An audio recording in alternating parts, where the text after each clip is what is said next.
ในปัทภีก็พระนางน่ะสิราชินีผู้เลอโฉมดูสิตั้งแต่ท่านพาชาวประชางดเผาป่าและขยะในครัวเรือนชาวไร่ชาวนาก็งดเผาตอสั่งข้าวฟางข้าวหันไปไถกลบทำปุ๋ยหมักแปรรูปเป็นอาหารสัตว์หรือเอาไปอัดเป็นก้อนแทนอากาศก็ดีไม่มีฝุ่น PM 2.5 คอยกวนใจหน้าตาท่านก็สดใสผิวพรรณผุดผ่องเป็นที่สุดพะยะค่ะ ต้องแบบนี้สิเจ้าพูดถูกใจข้ายิ่งนักเพราะทุกการเผานั่นคือการสะสมฝุ่นแต่ถ้าทุกคนร่วมใจกันหยุดเผาเราก็จะมีแต่อากาศบริสุทธิ์ไว้หายใจห่างไกลมะเร็งปอดสุขภาพก็ดีมันคือที่สุดแล้วราชินีจงเป็นอมตะราชินีจงเป็นอมตะข้าขอบูชาท่านพะยะค่ะไปเอาธูปมาแต่ไม่ต้องจุดแล้วนะเดี๋ยวนี้ข้าเปลี่ยนมาใช้ธูปไฟฟ้าแล้วมันจึ้งมากไม่มีฝุ่นเลย wow. คุณภาพอากาศดีด้วยการร่วมมือของทุกภาคส่วนปรารถนาดีจากสำนักงานประชาสัมพันธ์ที่ 3 กรมประชาสัมพันธ์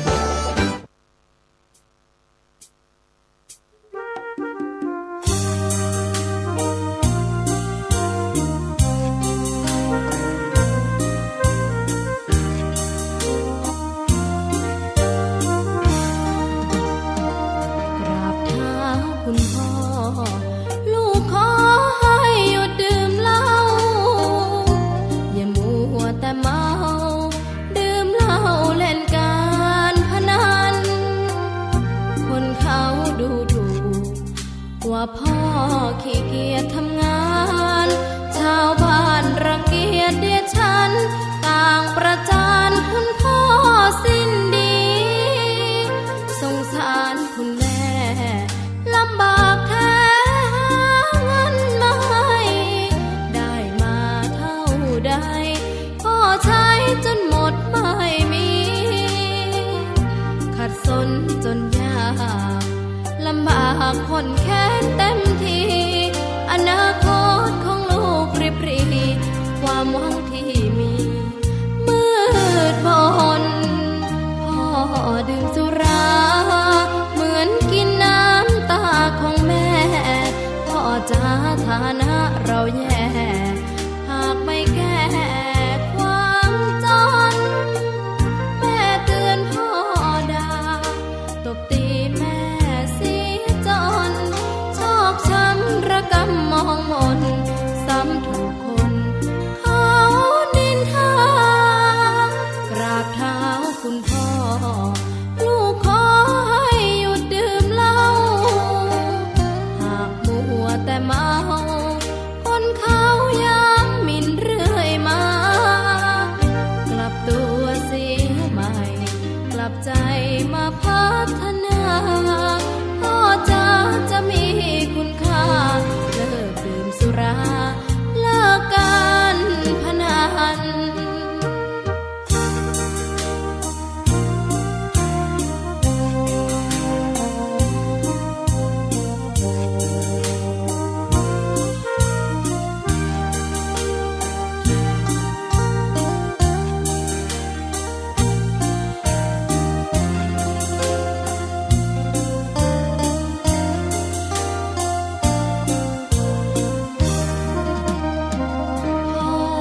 ดื่มสุราเหมือนกินน้ำตาของแม่พ่อจ๋าฐานะเราแย่หากไม่แก้ความจนแม่เตือนพ่อด่าตบตีแม่เสียจน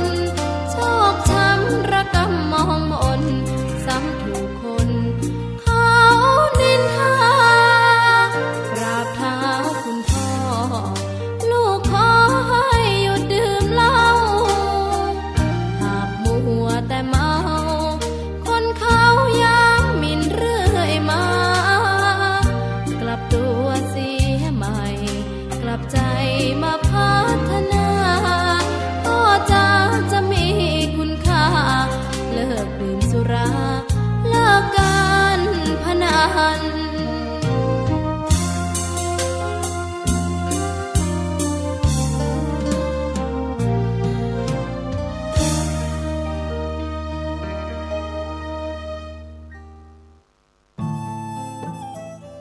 ท่านกำลังติดตามรับฟังสถานีวิทยุกระจายเสียงพระพุทธศาสนาแห่งชาติและสังคม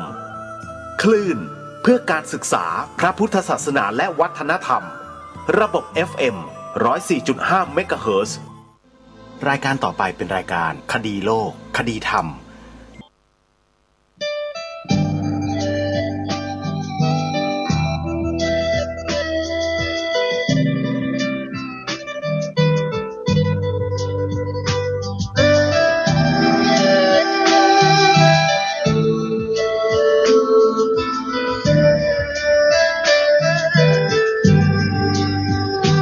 กล้าคิด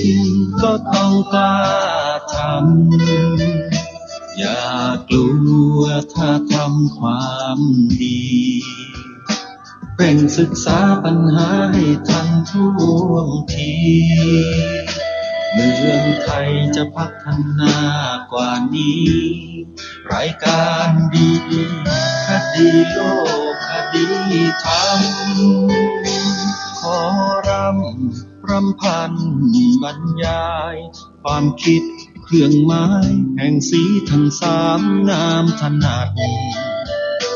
ขาวคือบริสุทธิ์สีสวัสดิ์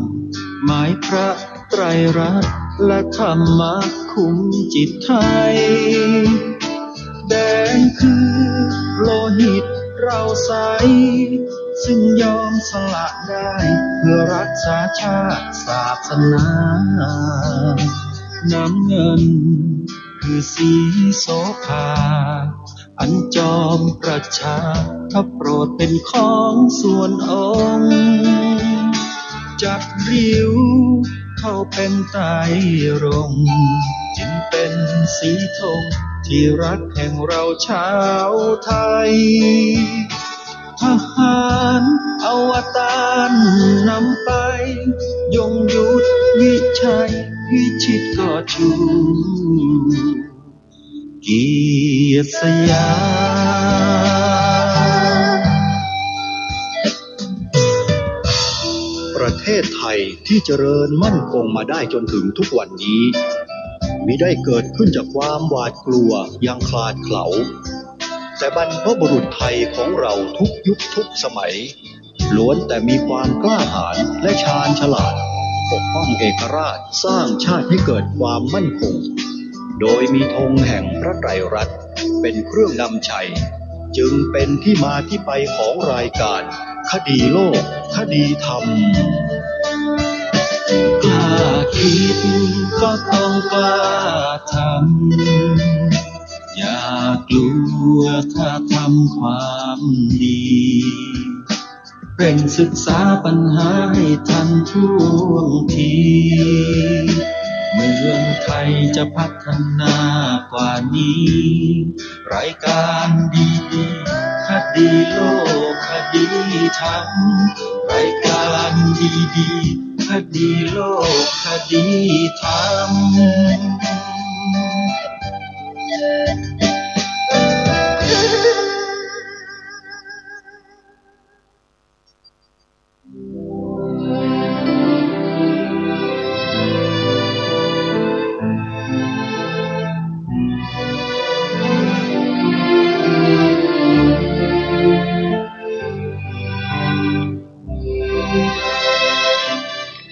ขอกราบถวายความนอบน้อมแด่พระรัตนตรัยถวายความเคารพพระมหาเถระพระเถรานุเถระทุกท่านขอความสุขความเจริญในธรรมจงบังเกิดมีแด่ท่านสาธุชนที่กำลังติดตามรับฟังรายการจากสถานีวิทยุแห่งนี้ทุกท่านขอนำท่านผู้ฟังเข้าสู่รายการคดีโลกคดีธรรม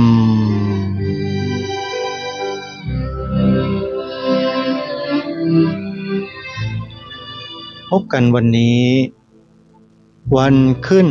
1 ค่ำเดือน 4วันนี้ตรงกับวันอังคารที่17 กุมภาพันธ์พระพุทธศักราช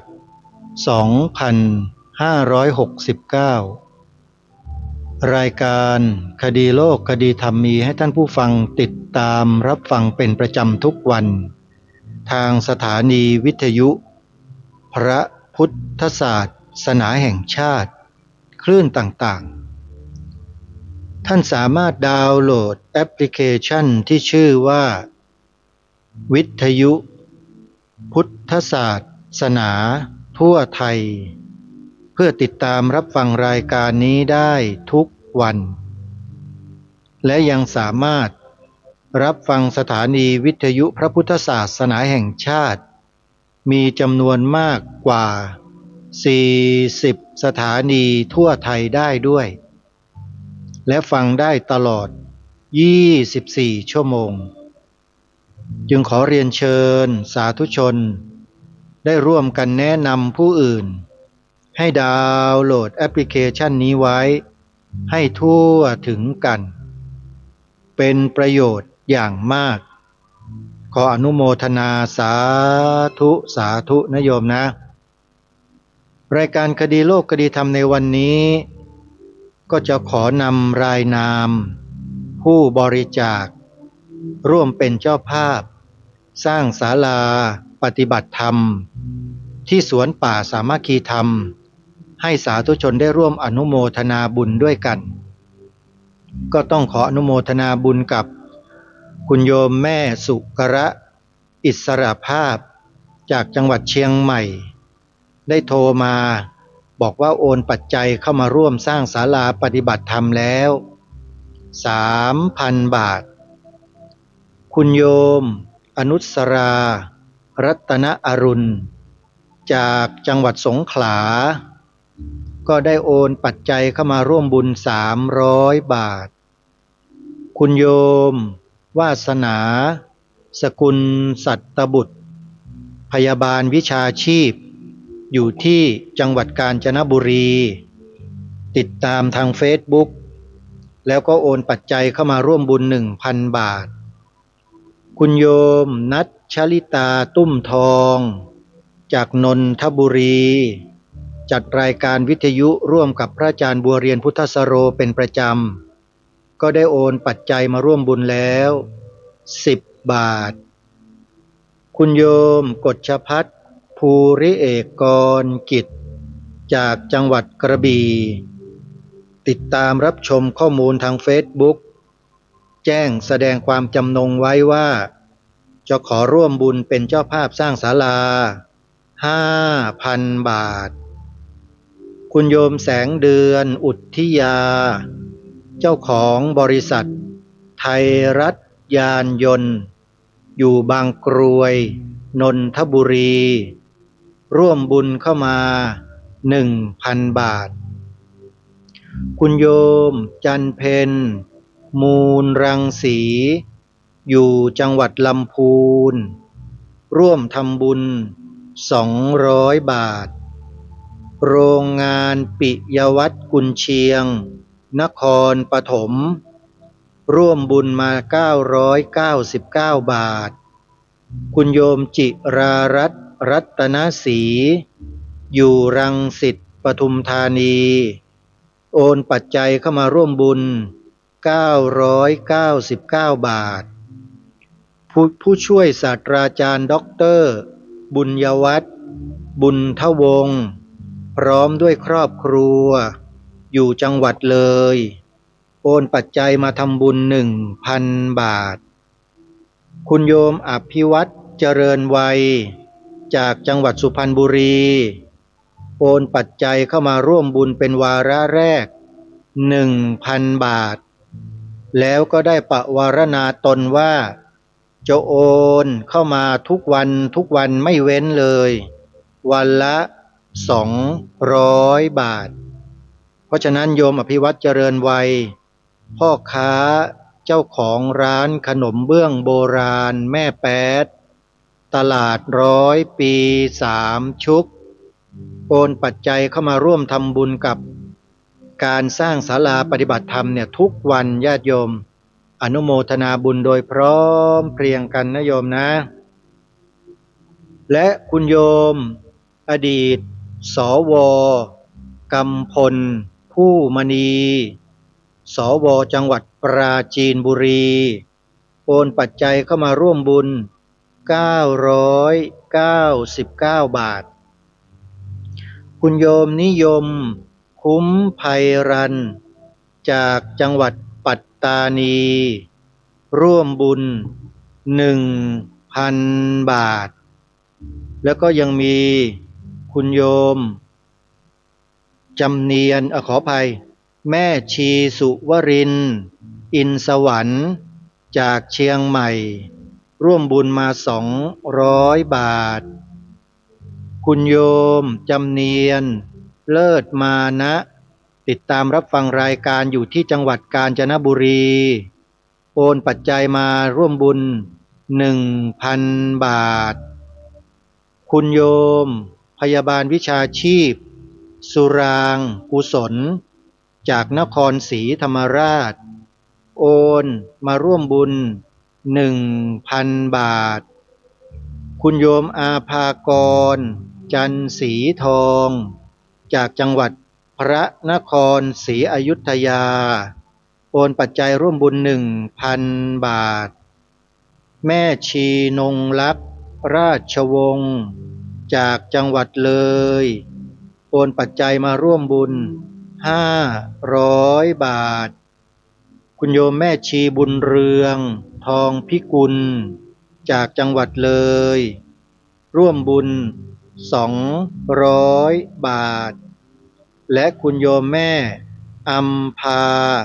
อัศวพัฒน์ร่วมบุญเข้ามา 2,000 บาทคุณโยมโพคินหรือโยมจุ๋มเพียรพิทักษ์ร่วมบุญ99 บาทและจะโอนเข้ามาเรื่อยๆขออนุโมทนาบุญโยมจุ๋มนะแล้วก็คุณโยมลัคนานีรัตน์โอนปัจจัยเข้ามาร่วมบุญ500 บาทขออนุโมทนาบุญกับญาติโยมทุกท่านที่ร่วมกันเป็นเจ้าภาพสร้างศาลาปฏิบัติธรรมในครั้งนี้ขอให้มีแต่ความสุขความเจริญสุขภาพแข็งแรงร่ำรวยตลอดกาลเทินสาธุนะโยมนะสำหรับท่านใดที่จะมีส่วนร่วมร่วมเป็นเจ้าภาพสร้างศาลาปฏิบัติธรรมให้กับสวนป่าสามัคคีธรรมอำเภอจอมพระจังหวัดสุรินทร์ที่อาตมาภาพเป็นผู้ดูแลรับผิดชอบก็สามารถโอนปัจจัยเข้ามาร่วมบุญได้เรื่อยๆนะโยมนะโดยโอนเข้ามาที่บัญชีธนาคารไทยพาณิชย์สาขาบางลำพูเลขบัญชี114-214-9897โทรศัพท์พร้อมเพย์094-662-6935ในวันพรุ่งนี้ที่วัดศรีอุดมวงศ์ตำบลศรีสงครามอำเภอวังสะพุงจังหวัดเลยจะมีงานใหญ่เกิดขึ้นที่นั่นเป็นงานสร้างพระมหาธาตุเจดีย์ศรีสงครามซึ่งถือว่าเป็นการสร้างครั้งแรกในประวัติศาสตร์ของวัดศรีอุดมวงศ์งานจะเริ่มตั้งแต่วันที่18 กุมภาพันธ์พรุ่งนี้เป็นวันแรกในงานก็จะมีบุญประเพณีกุ้มข้าวใหญ่มีบุญประทายข้าวเปลือกมีการทำบุญทอดผ้าป่าสามัคคีร่วมทำบุญสถานีวิทยุและอายุวัฒนมงคลของท่านพระครูดมวรานุวัตรเจ้าอาวาสในวันเสาร์ที่21 กุมภาพันธ์จะได้ร่วมกันประกอบพิธีวางศิลาฤกษ์สร้างพระมหาธาตุเจดีย์ศรีสงครามใครสนใจจะมีส่วนร่วมเป็นเจ้าภาพติดต่อสอบถามรายละเอียดที่หมายเลขโทรศัพท์089-840-4968ที่วัดพระพุทธบาท4 รอยอยู่ที่อำเภอแม่ริมจังหวัดเชียงใหม่จัดงานปริวาสกรรม ตั้งแต่วันที่6ถึง15มีนาคมในวันที่14มีนาคมมีพิธีถวายพระพลาซึ่งเป็นสถานที่ประดิษฐานรูปหล่อขององค์บรมพระมหากษัตริย์5พระองค์ญาติโยมนะใครที่สนใจจะไปร่วมงานก็ขอเชิญได้6ถึง15มีนาคมนี้ที่วัดพระพุทธบาท400ใครจะเดินทางขึ้นกราบนมัสการพระพุทธบาท400ขอให้เดินทางผ่านเข้ามาที่วัดหนองกายกันก่อนตามเส้นทางของบูรพาจารย์ที่ท่านได้สร้างไว้คือครูบาเจ้าศรีวิชัยถ้าใครไม่ได้ขึ้นทางนี้ถือว่าไม่ได้เดินรอยตามบูรพาจารย์นะโยมครูบาเจ้าศรีวิชัยพาชาวบ้านลูกศิษย์ลูกหาสร้างถนนขึ้นสู่ดอยกราบพระพุทธบาท400ที่บริเวณวัดหนองกายนี้นะโยมนะถ้าโยมไม่มาทางนี้แปลว่าไม่ได้เดินรอยตามบูรพาจารย์ครูบาเจ้าศรีวิชัยเพราะครูบาเจ้าศรีวิชัยท่านมาพักค้างแรมที่วัดหนองกายแล้วก็ได้บูรณปฏิสังขรณ์วิหารซึ่งเป็นสถานที่ประดิษฐานองค์หลวงพ่อใหญ่ชัยมงคลพระพุทธรูปศักดิ์สิทธิ์อายุเก่าแก่มากกว่า 1,300 ปีถ้าญาติโยมไม่มาทางนี้เท่ากับว่าไม่ได้เดินรอยตามบูรพาจารย์นะโยมนะมาแล้วมาแวะที่วัดหนองกายก่อนมารับประทานอาหารมาดื่มน้ำมาดื่มกาแฟสดที่นี่ทำไว้ต้อนรับญาติโยมอย่างดีเลยแล้วก็จะได้ร่วมกันสร้างอุโบสถทรงเจดีย์พุทธคยากันด้วยโยมมาทางวัดหนองกายเนี่ยนอกจากเดินตามรอยบุรพาจารย์ครูบาเจ้าศรีวิชัยแล้วโยมยังได้ทำบุญกับวัดหนองกายสร้างโบสถ์ทรงเจดีย์พุทธคยาด้วยได้กราบพระพุทธรูปศักดิ์สิทธิ์องค์หลวงพ่อใหญ่ชัยมงคลศักดิ์สิทธิ์จริงๆโยมมีคนมากราบเยอะมากเลยอาตมาทราบจึงบอกญาติโยมนะไม่เช่นนั้นอาตมาเนี่ยไม่บอกหรอกโยมเพราะไม่รู้ไม่ทราบแต่อันนี้ทราบแล้วต้องบอกเพราะไม่เช่นนั้นอาตมาก็ต้องมีความผิดในใจถ้าไม่บอกญาติโยมเนี่ยเพราะว่าการขึ้นดอยไปกราบพระพุทธบาท400แต่ละครั้งเนี่ยนะโยมถ้าโยมไม่มาทางนี้นะโยมบอกได้เลยว่าน่าเสียดายมากเพราะโยมไม่ได้เดินตามรอยครูบาเจ้าศรีวิชัยท่านแล้วโยมก็จะได้ไม่มีโอกาสมากราบรูปหล่อของครูบาเจ้าศรีวิชัยด้วยซึ่งประดิษฐานอยู่ที่วัดหนองกายแห่งนี้แหละเพราะงั้นต้องมานะโยมนะบอกโชเฟอร์บอกรถเลยบอกว่าต้องให้ผ่านวัดหนองกายก่อน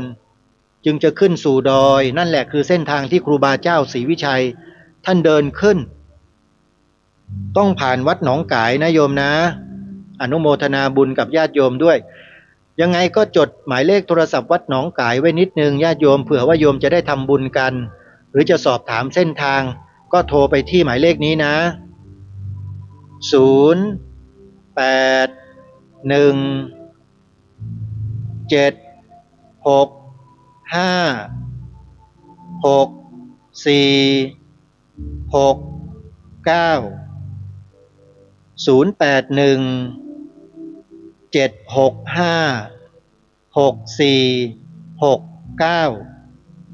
หรืออีกหมายเลขหนึ่ง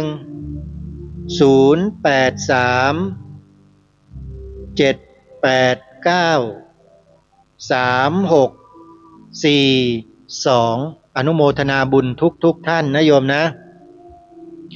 ทีนี้ในรายการวันนี้เนี่ยญาติโยมอาตมาเตรียมคลิปเสียง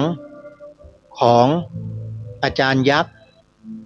ดร.วิวัฒน์สัลยกรรมธรซึ่งเป็นบุคคลที่นั่งอยู่ในหัวใจของอาตมาตั้งแต่ได้ติดตามรับฟังการบรรยายของท่านเป็นครั้งแรกในขณะที่กำลังเดินทางไปสวนป่าสามัคคีธรรม โยมจิตอาสาเนี่ยเขาเปิดให้ฟังโยมอาตมาจำได้ว่าตอนนั้นน่ะที่ฟังเขาเสวนากันที่มาบเอื้องใช้ชื่อหัวข้อว่าเงินทองเป็นของมายาข้าวปลาสิของจริงอาตมาฟังแล้วโอ้โหไม่น่าเชื่อว่าในประเทศไทยเราเนี่ยมีกลุ่มคนที่เขาคิดกันอย่างนี้อยู่อีกหรือปรากฏว่าตั้งแต่วันนั้นเป็นต้นมาเนี่ยติดตามการทำงานของอาจารย์ยักษ์ติดตามการพูดการคุยการเสวนาการทำกิจกรรมของอาจารย์ยักษ์มาโดยตลอดแล้วเมื่อมีโอกาสก็เดินทางไปที่มาบเอื้องอำเภอบ้านบึงชลบุรีที่อาจารย์ยักษ์ท่านไปปลูกต้นไม้ปลูกป่าเอาไว้เนี่ยไปมาถึง3 ครั้งแล้วโยมเจออาจารย์ยักษ์บ้างไม่เจอบ้างแต่ไม่มีปัญหาโยมสิ่งสำคัญก็คือเราทำอย่างไรจะได้นำเอาความรู้ที่อาจารย์ยักษ์มีประสบการณ์มีความรู้เกี่ยวกับเรื่องการเกษตรทั้งหลายเนี่ยมาปรับใช้ในที่ของเราอันนี้เป็นเรื่องใหญ่ซึ่งอาตมาเนี่ยมีแนวความคิดอย่างนั้นอยู่แล้วและในวันนี้นำเสียงของอาจารย์ยักษ์ที่เพิ่งจะพูดเพิ่งจะบรรยายล่าสุดสดร้อนๆเนี่ยนะมาเปิดให้ฟังกันในเวลาที่เหลือเนี่ยโยมจริงๆแล้วอาจารย์แกพูดถึง3 ชั่วโมงนะวันนั้นน่ะแต่เดี๋ยวค่อยๆทยอยมาเปิดให้ฟังวันนี้เพื่อไม่ให้เป็นการเสียเวลานะโยมเรามาลองฟังท่านดร.วิวัฒน์ สารยกรรมธรหรืออาจารย์ยักษ์ได้พูดเรื่องสำคัญซึ่งในวันนั้นเนี่ยท่านใช้หัวข้อเรื่องว่าเราจะอยู่รอดกันได้อย่างไรในภาวะโลกวิกฤตโลกกำลังวิกฤตหรืออาจารย์ยักษ์ถึงมาพูดเรื่องนี้แล้วถ้ามันวิกฤตจริงๆอาจารย์ยักษ์เสนอแนวทางออกอย่างไรตรงนี้อยากจะให้พวกเราได้ตั้งใจฟังกันนะโยมนะส่วนเสียงจะออกมาอย่างไรนั้นอาตมาต้องขออภัยท่านผู้ฟังไว้ก่อนเพราะว่ารับเสียงมาจากโซเชียลแล้วก็เข้าสู่ระบบเสียงที่อาตมาได้บันทึกนี้จะดีหรือไม่อย่างไรไปติดตามรับฟังพร้อมๆกันได้ณบัดนี้ขอบพระคุณครูมากครับที่ให้โอกาสมาเล่าเรื่องราวให้กับเพื่อนร่วมรุ่นเก้าแล้วก็รุ่น10เนาะแล้วก็ยังมีสมาชิกที่เข้าค่ายสุขภาพไปพร้อมๆกันก็คือสถานการณ์ตอนนี้โลกมันปั่นป่วนมากแล้วไปที่ไหนก็จะจัดสัมมนาเขาก็จะเอาผู้รู้ผู้เชี่ยวชาญทุกสาขามาคุยกันท่านเชื่อไหมครับทางรอดจุดจบมันคืออะไรผมลองถามยังไม่เฉลยอยากฟังสัก2-3 ท่านได้ไหมเรื่องย่อทุกคนพูดเหมือนกันเป๊ะเลยทั้งโลกมันทำไม่น่าเชื่อผู้เชี่ยวชาญไทยก็ออกไปพูดผู้เชี่ยวชาญต่างประเทศก็พูดว่าทางรอดต้องสร้างสังคมให้เป็นสังคมแบบพึ่งตนเองนะให้ต่อปรบมือให้กับพี่ชื่ออะไรนะพี่ชื่ออะไรแอดไม่น่าเชื่อเขาบอกว่าเขาไม่ได้บอกพึ่งตนเองแล้วเพราะพึ่งตนเองมันรู้จักกันทั่วไปใช่ไหมแต่เขาใช้คำพระเจ้าแผ่นดินเราว่าพอเพียงเขาจะปฏิรูประบบสุขภาพก็ต้องเริ่มจากพอเพียงจะปฏิรูประบบราชการก็ต้องนำมาสู่พอเพียงกระทรวงมหาดไทยเนี่ยเขาก็พยายามจะรณรงค์ให้ข้าราชการทั้งกระทรวงมหาดไทยเนี่ยทั้งข้าราชการประจำและข้าราชการการเมืองเช่นนายกอบต.นายกเทศมนตรีนายกอบจ.อะไรพวกเนี้ยเขาอยากจะให้ใช้ชีวิตพอเพียงก็เลยสร้างเรียกว่ารางวัลแล้วในคณะกรรมการพิจารณารางวัลเนี่ยนะครับเขาไว้ตั้งเกณฑ์ไว้3 ข้อเช่นคุณเป็นผู้ว่าเป็นอธิบดีเป็นปลัดเป็นนายกอบต.นายกเทศมนตรีอะไรก็ได้จะต้อง ทำงานเต็มกำลังข้อที่หนึ่งทำงานเต็มกำลังข้อสองเนี่ยต้องตั้งมั่นสุจริตมีรายละเอียดเยอะนะคำว่าสุจริตแปลว่าอะไรทำงานสุดกำลังนั่นแหละทำงานเต็มกำลังตั้งมั่นสุจริต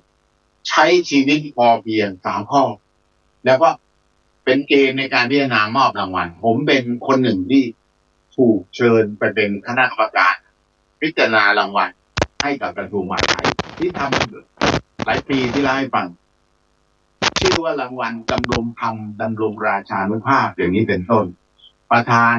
คณะกรรมการพิจารณารางวัลเนี่ยคือพลเอกพิจิตรกุลวณิชท่านองคมนตรีซึ่งท่านไม่อยู่แล้วสมัยนู้นแล้วก็มีคณะกรรมการเป็นเลขาธิการของปปทปราบปรามทุจริตกับปปชก็ปราบปรามทุจริตคณะกรรมการปราบปรามทุจริตของราชการมันมี2 ระดับสูงเรียกว่าปปชแห่งชาติชได้แปลว่าแห่งชาติส่วนปปทนั้นก็เงินย่อมาจากไทยนะก็คือระดับที่8ลงมาถ้าที่9ขึ้นไปต้องไปขึ้นที่ปปชเขาก็มาเป็นกรรมการทั้ง2หน่วยก็มาเป็นกรรมการพิจารณาด้วยนะแล้วก็มีการเก็บข้อมูลจากทั่วประเทศเลยมีสื่อมวลชนเนี่ยไปถ่ายทำเป็นสารคดีเลยใครเสนอใครมารับรางวัลก็ต้องถ่ายทำเป็นสารคดีมาฉายให้คณะกรรมการดูมันดีใจมากเลยว่าข้าราชการเรามีคนดีเยอะมากนะครับแต่มอบรางวัลไปหลายคนแล้วผมรู้จักไปทำงานร่วมกันเยอะหลายคนก็พิจารณากันสนุกสนานมากเพราะฉะนั้นความไม่อยากที่จะเอาตัวรอดทั้งโลกทำเหมือนกันแล้วที่ทึ่งที่สุดเขาใช้คำว่าพอเพียงเพราะฉะนั้นทุกหน่วยงานเขาอยากจะพัฒนาข้าราชการตั้งแต่บรรจุใหม่ไปจนถึงก่อนเป็นอธิบดีก่อนมีตำแหน่งใหญ่โตเขาก็จะมีหัวข้อพอเพียงเนี่ยไปสอนบางหน่วยก็ให้ชั่วโมงบางหน่วยให้2 ชั่วโมงผมก็บอกถ้า2 ชั่วโมง2 ชั่วโมงเดียวผมพูดไม่เป็นเพราะเนื้อหาถ้าจะทำสร้างความพอเพียงอย่างตามมีขอ3 ชั่วโมงบางหน่วยให้ทั้งวันเลยนะเพื่อจะเดินตามรอยพระเจ้าแผ่นดินอันนี้มีหลายชุดเนี้ยสอนวปอมาตั้งแต่29 สิงหาคม29 สิงหาคม68ก็ไม่ถึงกับทันจะไปนะแต่ว่าเนื้อหามันใกล้งานของเราผู้นำพอเพียงผมยังคิดว่าพวกเรานี่แหละเป็นผู้นำความพอเพียงเราปรารภกันตั้งแต่เกิดโควิดประเทศไทยมีระบบสาธารณสุขที่แบกภาระไม่ไหวมีคนเจ็บคนตายครับใครมีแผนนั้นอะไรนะครับใครมีแผนไม่ใช่หมายถึงว่าที่ได้ครับท่านอันนี้ดีขอบพระคุณมากครับในเวลาจะเปลี่ยนเราไม่พอเพียงเพราะระบบสาธารณสุขบ้านเราเนี่ยมันสู้ไม่ไหวลูกผมเป็นหมอเนี่ยกลับมาบ้านร้องไห้เลยบอกโอ้โหสงสารทั้งหมอพยาบาลเจ้าหน้าที่แม้แต่คนขับรถนะครับพาคนป่วยกำลังมันเกินกำลังโรงพยาบาลไป5 เท่าและทางอำเภอจับมือกับโรงพยาบาลอำเภอก็มาขอให้มาเบื้องเนี่ยเปิดโรงพยาบาลสนาม2 แห่งเพราะเรามีหอพักชาย1 แห่งก็รับไปถึงทำไอโซเลชั่นแยกคนป่วยออกจากกันได้80 คนหอพักหญิงก็ทำแยกได้80 คนนะแต่เราไม่มีเตียง80 เตียงนะครับสามารถแยกได้เราก็เลยเปิดเป็นโรงพยาบาลสนาม2 โรงพยาบาลโรงพยาบาล1ก็คือโรงพยาบาลเขาเรียกว่า Home Isolation เราเอาหอพักหญิงที่อยู่ใกล้ทำเป็นคนป่วยในเครือข่ายเราคนป่วยในเครือข่ายเราก็มาพักที่นี่แล้วคนป่วยที่อยู่ในเขตของอำเภอบ้านบึงเนี่ยก็ให้ไปตึกหนึ่งก็เป็นเรียกว่า Community Isolation ที่อยู่ในส่วนใหญ่จะอยู่ในตำบลหนองบอนแดงเพราะว่าโรงพยาบาลรพสตนั้นเขาไม่มีเตียงมากขนาดนี้เราก็เลยต้องเปิดเป็นโรงพยาบาลแล้วผมเห็นเลยนะทั้งเครือข่ายเรามีคนติดเชื้อโควิดสมัยนั้นนะกระจายทุกศูนย์ฝึกทั่วประเทศเพราะเรามีศูนย์ฝึกในเรือนจำอีก100 กว่าเรือนจำก็จะมีคนที่เป็นลูกศิษย์เราปีละ100,000 กว่าคนออกไปติดกันวันนั้นที่โควิดนั้น200,000 กว่าคนเราไม่มียาเราไม่มีหมอเลยเรามีหมออยู่คนเดียวชื่อหมอจิ๋วชื่อก็จิ๋วยาก็ไม่มีตอนนั้นก็พึ่งยาที่นี่ครับพึ่งยาของเปิ้มเนี่ยส่งไป ส่งไปบอกแพ็คไม่ไหวเอาไปกรอกเอาเองนะส่งมาเป็นกันวันเราก็ระดมคนมากรอกใส่ขวดเล็กๆแจกกันไปฉีดจมูกแล้วก็วัดคีรีวงศ์ก็ส่งมาเป็นแคปซูลเขากินยาวัดคีรีวงศ์กับยาของที่อโลกยาสารเนี่ยต้องแม่เราก็เลยคิดกันมีดำริกันมาถ้างั้นเราอย่าดีดูดายอยู่ได้ไงเราต้องไม่ไปโวยวายไม่ไปตำหนิไม่ไปว่าใครสถานการณ์มันวิกฤตขนาดนั้นเราต้องลุกขึ้นช่วยกันเครือข่ายกติกรรมธรรมชาติเนี่ยภายใต้ปรัชญาเศรษฐกิจพอเพียงเนี่ยคนกำลังเรียนสร้างต่อจาก1ให้เป็น1,000 คนให้ได้ยังไม่รู้จะใช้เวลานานแค่ไหนแต่จะสู้ให้ก็จะมาอบรมผมงานยุ่งมากรุ่น7เนาะเราเริ่มต้นเนี่ยรุ่น7แล้วก็มารุ่น8มารุ่นผมว่างจริงๆมารุ่น9แล้วชวนมาได้รุ่น9นี่62 คนเนาะ53 คนแล้วสอบเป็นหมอตำแยผ่านไปแล้ว4 คน51เนาะปรบมือให้หมอตำแยรุ่น9เลยครับหรือว่ายกห้องเป็นรุ่นแรกผมเนี่ยไม่มีคืออายุขนาดผมแล้วเนี่ยผมก็คิดว่าคงมาเป็นหมอไม่ไหวแล้วเพราะตัวเองต้องเงินจะไปปรุงยาตาก็ไม่เห็นเดี๋ยวจะไปทำคนป่วยตายก็เลยไม่คิดจะมาเป็นหมอหรอกแต่ไม่มาเรียนก็ไม่มีคนมาผมก็เลยเอามาก็ได้วะก็มาอาศัยเพื่อนนี่แหละได้คิดว่าจะไม่สอบจะไม่เอาอะไรมาเพื่อเป็นเพื่อนเฉยๆแล้วก็มีอีกท่านหนึ่งเป็นผู้ใหญ่แกบอกว่าอาจารย์ยักษ์มาก็เลยต้องถูกสั่งให้มาเป็นเพื่อนอาจารย์ยักษ์ก็เลยมีคนแก่มาเรียน2 คนแต่ว่าโอ้อาจารย์เชวัตแกสอบว่า80%เก่งมากเลยเอาปรบมือให้ที่ดีบัตนะพอเรียนไปแล้วคนแก่2 คนก็เลยอาจารย์คือเราเคยเขียนแผนชาติมาแผนต้องพัฒนาแพทย์แผนไทยให้มันเป็นระดับชาติเขียนมาตั้งแต่แผน4แผน5แผน6แผน7นี่กำลังเขียนแผน14อยู่นะครับแต่มันอยู่ในกระดาษคุณหนอไหมครับเป็นสังคมกระดาษมันไม่มีของจริงเราก็เลยงั้นเราต้องมาช่วยกันทำให้เป็นจริงแล้วเราก็ได้เป็นมือเป็นไม้ให้กับทุกโรงพยาบาลในประเทศไทยโดยเฉพาะโรงพยาบาลชุมชนซึ่งมีทุกอำเภอในบางอำเภอมีมากกว่า1 โรงพยาบาลแต่ทุกตำบลก็จะมีรพสทใช่ไหมมีโรงพยาบาลส่งเสริมประจำจังหวัดเราจะจับมือกันให้คนไทยมาสามัคคีกันภายใต้ปรัชญาของพระเจ้าแผ่นดินนี้เลยพึ่งตนให้ได้พอเพียงให้ได้เราต้องสร้างสุขภาพให้พอเพียงให้ได้จะทำอย่างไรก็เลยได้รับความเมตตาจากเพื่อนร่วมรุ่นมาตั้งแต่รุ่น7รุ่น8รุ่น9รุ่น10นี่ยุคมาเรียนรุ่น11แต่ว่าข้อจำกัดของระบบเยอะมากรุ่น11อาจจะรับได้ไม่เกิน40 คนเป็นต้นเนาะทีนี้คนก็อยากรู้ว่าพอเพียงคืออะไรอย่างไรนะผมว่าจะขออนุญาตทำความเข้าใจโดยเอาภาพให้ดูเนาะถ้าพูดอย่างเดียวมันไม่เห็นภาพอันนี้เป็นภาพที่สอนที่หลักสูตรผู้นำพอเพียงของวิทยาลัยป้องกันราชอาณาจักรรุ่น20ไปสอนให้เกิดทุกรุ่นนะครับแต่มีบางช่วงที่เด็กจริงๆก็ไม่เคยสอนแต่ว่าถ้าไม่ติดอะไรผมก็ไม่สอนนะครับทีนี้เราจะเข้าใจคำว่าพอเพียงโดยเฉพาะในมิติของสุขภาพแข็งแรงจนวันตายอันนี้ศัพท์คำว่า longevity คือคนอายุยืนอย่างเดียวไม่พอ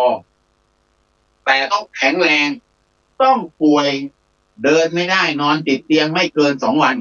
นี่คิดเอาเองนะพอคนบอกอาจารย์อย่าไปตึงเอา3 วันมาแล้วคือไม่เป็นไรถ้านอนติดเตียงสัก 2-3 วันอาทิตย์เดียวแล้วรีบตายนะ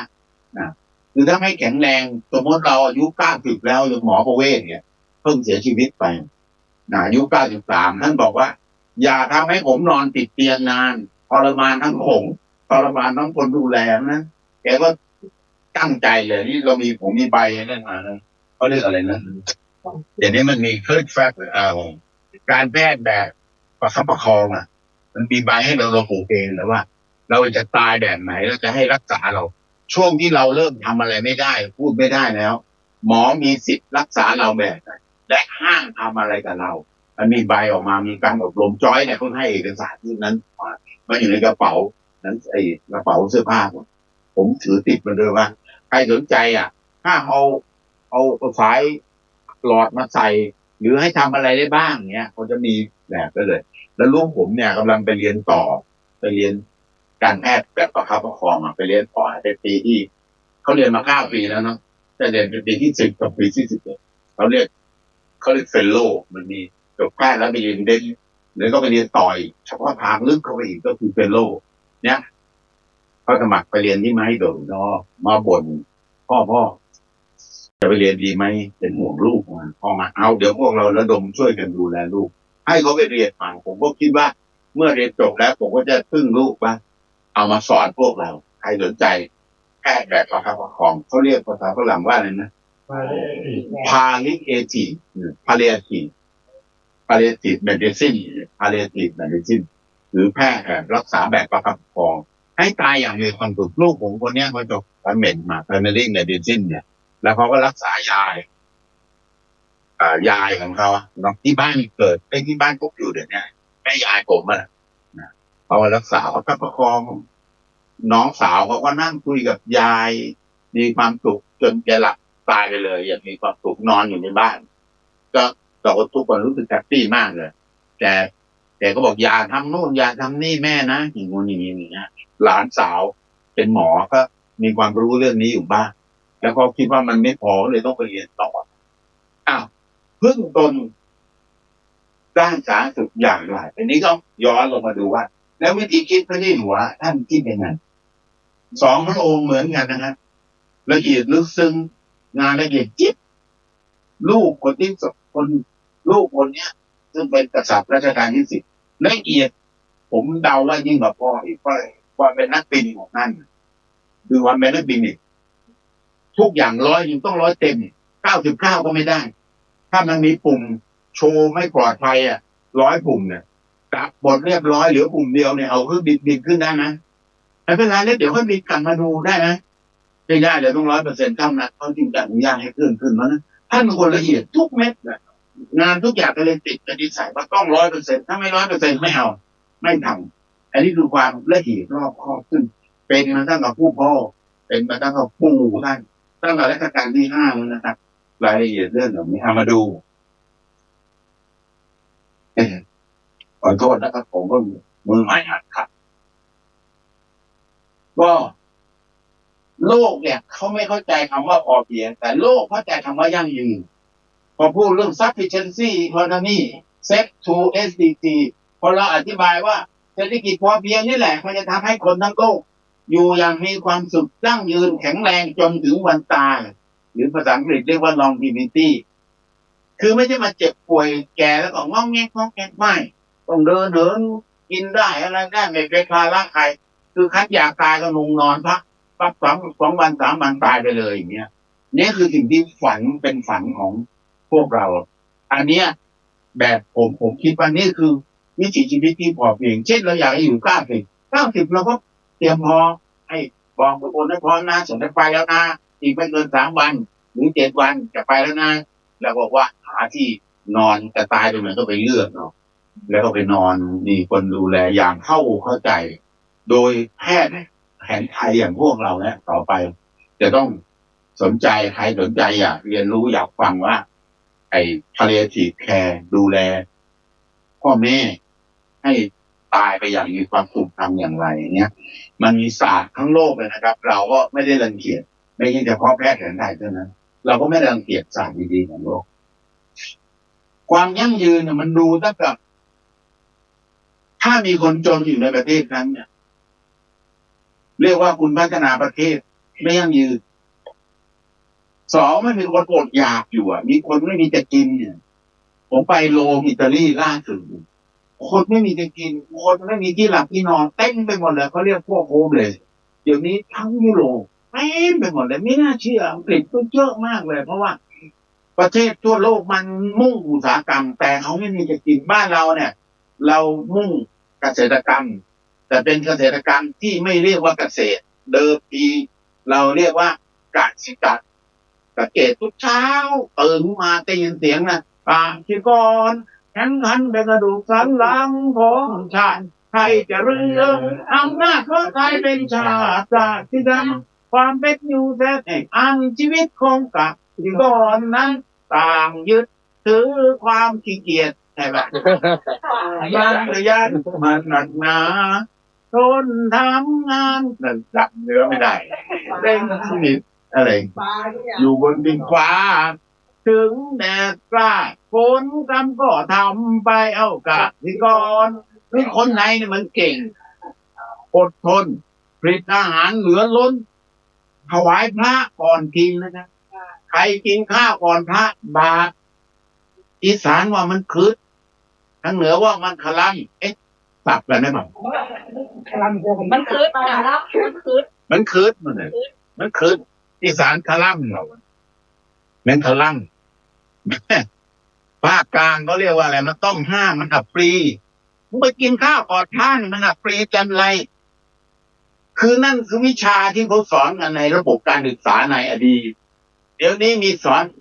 ว่าจะเลยท่าปีมีสอนจากทุกที่ไหมครับไม่มีแล้วครับไอ้นี่คือคุณงามความดีพระเจ้าแผ่นดินพระองค์นี้นะครับบอกว่าประเทศไทยเราเหนือคนทั้งโลกเรื่องอะไรในห้องเรียนในห้องเรียนผมถูกเชิญให้ไปสอนพระราชบริพารในวังแต่ท่านต้องมานั่งเรียนด้วยถ้าบอกรอหน่อยได้ไหมรับแขกต่างประเทศ4 ทุ่มครึ่งจากสอน6 โมงกลายเป็น4 ทุ่มครึ่งกว่าจะเริ่มสอนเลิกตี 1 ครึ่งต่อเนื่องหลายวันนะครับที่ใช่เสร็จแล้วก็มาพาลงมือปฏิบัติอีก14 วันอย่างนี้เป็นต้นน้องคุยมากเลยไปถ้าคุณจะบรรลุเป้านั้น16 ข้อเนี่ยต้องมีข้อ17คือสามัคคีกันคนมันสามัคคีกันไม่ได้เป้าหมายที่เขียนไว้ก็ร้ายประโยชน์ทะเลาะกันตีกันเป้าหมายยิ่งว่าไม่อยากมีคนจนอยากให้เท่าเทียมกันสุขภาพดีเนี่ยดูเดียวนี่หรือสุขภาพดีหรือดูแลตั้งแต่คลายเบรกแอคชั่นไปจนถึงข้อ16นี่คืออะไรมองไม่เห็นทั้งหมดเนี่ย16 เรื่องที่17นี่ก็คือสามัคคีกันพระเจ้าแผ่นดินพูดไว้แต่ในโลกเขาใช้คำว่า partnership for the goal คือเป็นพาร์ทเนอร์กันสามัคคีกันทุกคนทั้งโลกเนี่ยต้องเป็นเหมือนพาร์ทเนอร์กันเป็นพี่เป็นน้องเป็นเพื่อนเป็นญาติกันดูแลกันเพื่อให้มารู้เป้าหมายในความยั่งยืนไม่ใช่แข่งขันแข่งแย่งโลกกันอย่างที่เป็นอยู่ทุกวันนี้อย่างไม่ทำเนี่ยไม่ทำให้โลกมันยั่งยืนหรอกอันนี้ทีนี้ทำยังไงแนวทางของพระเจ้าแผ่นดินเราเนี่ยท่านตรัสไว้รายละเอียดมากเลยแต่โดยสรุปย่อออกมาเป็นทฤษฎีบันได9 ขั้นสู่ความพอเพียงแบบมั่งคั่งและยั่งยืนด้วยนี่คือแนวทางทำไงได้ 1ถ้าคนทั้งประเทศไม่มีกินแม้แต่คนเดียวถือว่าการพัฒนาประเทศนั้นล้มเหลวมันต้องไม่มีใครอดอยากเลยภาษาฝรั่งเขาใช้คำว่า left no one behind จะไม่ทิ้งใครอยู่ข้างหลังให้อดอยากเลยนี่คือทิศทางของการพัฒนาประเทศเราอยากเห็นนักการเมืองลุกขึ้นประกาศว่าถ้าฉันขึ้นมาบริหารประเทศจะไม่มีคนอดอยากในประเทศนี้แม้แต่คนเดียวถ้าอดอยากฉันพร้อมจะไปติดคุกพร้อมจะลาออกพร้อมจะให้ปลดออก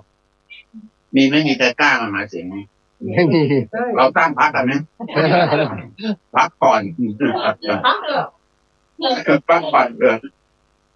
ข้อที่2ของใช้จำเป็นในชีวิตเนี่ยมันต้องพึ่งตนเองให้ได้ไม่ใช่ของใช้ก็ต้องไปซื้อครับเดี๋ยวนี้จริงอะไรเขาเรียกอะไรนะมาจากจีนใช่ไหมไม่ทำอะไรมันไม่ทำอะไรเลยอะไรนะฉีอินต้าหมูเดี๋ยวนี้ทั้งโลกไม่ใช่เฉพาะคนไทยไม่ทำอะไรเองนะผมเคยพูดแรงๆว่าขนาดเอาขี้หัวออกจากหัวนะเด็กๆผมยังทำเป็นเลยครับใครเคยทำบ้างสมัยก่อนเด็กๆเอาขี้หัวออกจากหัวเอาขี้ใครออกจากตัวเอาขี้จักรแลออกเอาขี้หัวขี้ใครขี้อะไรขี้ตัวไปถึงสบู่ขี้หัวคือยาสระผมใช่ไหมสบู่เอาขี้ใครขี้ตัวออกยาสีฟันเนี่ยอะไรขี้ฟันก็ทำเองนะครับโดยเฉพาะช่วงสงครามใครเกิดทันสงครามโลกครั้งที่ล่าสุดบ้างมีไหมไม่มีแล้วมันต้อง81 ปีมาแล้วใช่ไหมสงครามโลกครั้ง ครั้งล่าสุดครั้งที่สองเนี่ยมันเดี๋ยวมาถึงวันนี้มัน80 ปี81 ปีเนาะสมัยนั้นโอ้โหเพราะต้องเอาขี้เถ้ามาแช่ใช่ไหมแล้วก็มาซักผ้าทำน้ำด่างแล้วก็มาทำยาสีฟันทุกอย่างมาจากด่างเป็นหลักสบู่ก็เอาอะไรเอาด่างผสมกับไขมันมันก็กลายเป็นสบู่คือทำเองหมดวันนี้ไม่ยากคนหนีใครระบบการศึกษาไม่สอนให้ใครทำสบู่ขี้หัวขี้ตัวจนถึงขี้ฟันขี้หูอิมพอร์ตจากต่างประเทศเกี้ยงเลยแล้วประเทศมันจะรอดได้ยังไงเจ็บป่วยยาแก้ที่ไม่ออกก็เสียเงินเป็นหมื่นล้านที่จะอิมพอร์ตมาจากต่างประเทศเพราะนั้นรุ่น9จึงทำยาต้องตั้งชื่อไว้คู่ขี้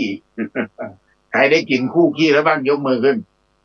ผมมาวันแรกท่านกินน้ำมันกันผมกินคู่ขี้ไปอีกแก้วกลับไปอาบน้ำท่าเสร็จยังไม่ทันนอนเลยขี้ออกมาเกลี้ยงเลยช้าออกไปจะไปดีท็อก2 ขวดอุยบอกมาที่หลังเขาดีท็อก2 รอบเลยนะอาจารย์ผมก็เตรียมไปเลยยังไม่ทันดีท็อกขี้ทีหมดท้องเลยพอใส่กาแฟขวดแรกเข้าไปแทบไม่เหลือเลยพอมาหมดเอาขวดที่2ล้างเข้าไปอีกน่าลำไส้หอมรู้ได้ไงปกติถ้าเราลงไปฉีดกลิ่นมันขึ้นมาเหม็นใช่ไหมงวดนี้กลิ่นมันหอมเลยไอ้ที่อยู่จากโถส้วมที่เราไปฉีดไล่ไอ้พวกน้ำกาแฟมันมีสีไหมเราไปฉีดไล่ทำความสะอาดมันหอมขึ้นมาเลยผมใครไม่เชื่อจะมาดมก็ได้ไส้ใหญ่หอมแล้วเป็นหอมติดกาแฟจริงไม่ได้พูดเล่นที่อยู่อาศัยง่ายมากเลยสร้างที่ซุปหัวนอนผมเห็นพวกท่านเดินมาเนี่ยเต็มกลางเพลิดผมว่าเท่กว่าไอ้พวกที่โฮมเลสที่อเมริกาที่อิตาลีผมครั้งนี้ไปหลายเมืองมากต้องไปผ่านเยอรมันพวกน่าสงสารโฮมเลสเยอะมากเลยเรื่องที่4เนี่ยสภาพแวดล้อมเนี่ยที่มันร้อนระอุเมื่อสักครู่ครูวีเล่าให้ฟังว่าครูวีขุดบ่อเด็กๆขุดด้วยมือขุดด้วยจอบด้วยพั่วด้วยเสียมด้วยหมูกีนี่แหละแล้วก็เพื่อนรุ่นเดียวกันเนี่ยเป็นใหญ่เป็นโตเป็นเจ้าของโรงสีเป็นเจ้าของธนาคารเนี่ยมาจับปลาจับเอาขึ้นมาจากปลาตัวเล็กๆปลากระดีปลาอีเลิศนะเรียกปลาอีเดิร์ดปลากระดีอีสานเรียกว่านะปลากระเดินเหนือเรียกว่าปลาแต๊กแต่ว่าไอ้ปลาตัวใหญ่ๆเอาไม่ขึ้นเด็กนับขึ้นมาไม่ไหวมันรวมสมบูรณ์มากเลยครับพวกหมากรากไม้น้ำก็แซ่บเดี๋ยวนี้ทำลายกันหมดเลยเพราะเหตุเดียวเพราะไม่เชื่อพระบอกว่าเงินเป็นวัตถุอนามาตมีศีลข้อที่เท่าไหร่นะชาตารูปรัชตะปฏิกหานาเวรมณีข้อแปด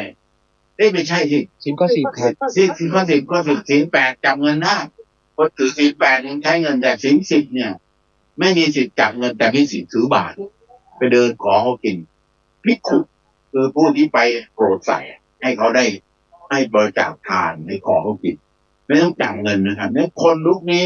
โฆษณากันทั้งโลกว่าต้องเพิ่มเงิน GDP เนี่ยคือยุให้ทุกคนรวยเงินจำไว้นะครับเงินมันคือเงาเงินก็คือเงาวิ่งตามเท่าไหร่ก็วิ่งหนีแล้วเงินมันเป็นวัตถุอนามาตเมื่อตอนที่น้ำท่วมเกิดสงคราม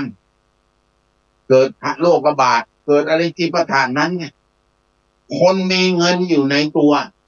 น้ำท่วมมีพักพวกกันที่หาดใหญ่เงินสดนะขายของยังไม่ได้ไปฝากธนาคาร700,000 กว่าบาทอยู่ในตึกซื้ออะไรกินไม่ได้เลยต้องไปรอข้าวมาส่งน้ำสารมากอย่างนี้เติมทองก็เพียบมันมีบางคนเป็นอภิมหาเศรษฐีเจ้าของบริษัทใหญ่โตผมขออนุญาตไม่ชื่อบริษัทเดี๋ยวรู้วันที่น้ำท่วมกรุงเทพใหญ่แกหอบกระเป๋าเครื่องเพชรของกระเป๋าหอบใครจะไปช่วยแกยิ้วแกก็ไม่ยอมนะครับแกยิ้วกระเป๋าคนแก่แล้ว คิ้วกระเป๋าเครื่องเพชรมูลค่าเป็นหมื่นล้านนะมูลค่า สาธุชนญาติโยมทุกท่านเวลาของรายการหมดซะแล้วนะเราได้สดับรับฟังบางส่วนบางตอนของอาจารย์ดร.วิวัฒน์สัลยกรรมธรหรือว่าอาจารย์ยักษ์บรรยายเรื่องเราจะอยู่รอดกันได้อย่างไรในภาวะโลกวิกฤตแล้วก็กำลังนำเสนอเรื่องแนวทางเศรษฐกิจพอเพียงของพระบาทสมเด็จพระเจ้าอยู่หัวอยู่เดี๋ยวถ้าเกิดมีจังหวะโอกาสก็จะนำมาเปิดให้พวกเราได้ฟังกันต่อเนื่องจากวันนี้นะโยมนะแต่มาว่าเป็นสาระและเป็นประโยชน์มากและนี่แหละคือทางรอดของประเทศของเราของมวลมนุษยชาติในโลกทั้งหมดอาตมาให้ความสนใจเรื่องนี้มานานแล้วแต่ยังไม่ได้นำมาเผยแพร่อย่างเป็นทางการเท่านั้นคิดว่าอนาคตอันใกล้นี้น่าจะถึงเวลาที่เราจะได้สดับรับฟังสิ่งเหล่านี้จากผู้รู้ผู้เชี่ยวชาญอย่างอาจารย์ดร.วิวัฒน์สัลยกรรมธรหรือว่าอาจารย์ยักษ์ซึ่งถือว่าเป็นเบอร์หนึ่งณขณะนี้ที่เราจะต้องฟังท่านวันนี้เวลาของรายการหมดพบกับรายการได้ใหม่ในวันพรุ่งนี้ขอความสุขสวัสดีในธรรมแห่งองค์สมเด็จพระบรมศาสดาสัมมาสัมพุทธเจ้าจงปรากฏเกิดมีขึ้นในจิตใจของท่านผู้ฟังทุกท่านทุกคนเทินขอเจริญพร